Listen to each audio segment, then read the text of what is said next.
हरे कृष्णा।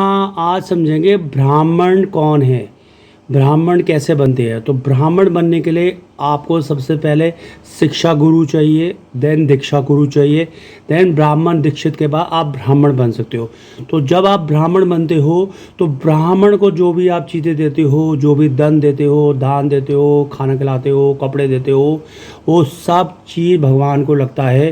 क्योंकि शास्त्रों के हिसाब से भगवान का जो मुख है वो ब्राह्मण है। तो भगवान ब्राह्मण को जो भी फीड करते हो वो भगवान को लगता है। सिर्फ भगवान ब्राह्मण के पास राइट है पैसा मांगने की, डोनेशन मांगने की, कपड़े मांगने की। क्योंकि ब्राह्मण ही एक ऐसा व्यक्ति है जो डिपेंड है सोसाइटी पे, वो काम नहीं कर सकता, सिर्फ भगवान पर आश्रित है और पब्लिक से ही पैसा मांग सकता है। जब वो आपसे पैसा मांगता है तो उस समय जो भी पैसा आप उसको दान दक्षिणा में देते हो तो आपके जो कर्म होते हैं वो ब्राह्मण ग्रहण कर लेता है और आपके कुछ कर्म ट्रांसफ़र हो जाते हैं। जब ब्राह्मण को आप पैसा देते हो तो ब्राह्मण का कुछ पोर्शन जो ब्राह्मण ने अपने पुण्य अर्जित करे हैं, माला द्वारा, मंत्र द्वारा, तपस्या द्वारा, वो कुछ पोर्शन आपको ट्रांसफ़र कर देता है, जिससे कि आपके कर्म जो है विनाश हो जाए, आपके जो प्रारब्ध है और सच्चित कर्म जो है वो विनाश हो जाए, और कुछ पोर्शन आप ब्राह्मण को ट्रांसफ़र कर देते हो अपने कर्मों के अनुसार। अब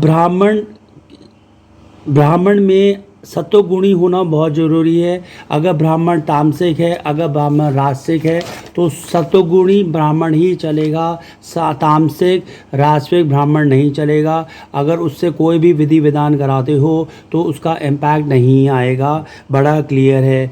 फिर जब आप पैसा कलेक्ट करते हो और अगर अगर कोई ब्राह्मण पैसा कलेक्ट करता है और वो ब्राह्मण नहीं है तो आपका सारा का सारा पैसा बेकार है, क्लियर कट है। और आप अगर नकली ब्राह्मण बन के किसी से पैसा इकट्ठे कर रहे हो तो उसका पाप आपको ट्रांसफ़र हो जाएगा, क्योंकि आपके पास अथॉरिटी नहीं है पैसा कलेक्ट करने की।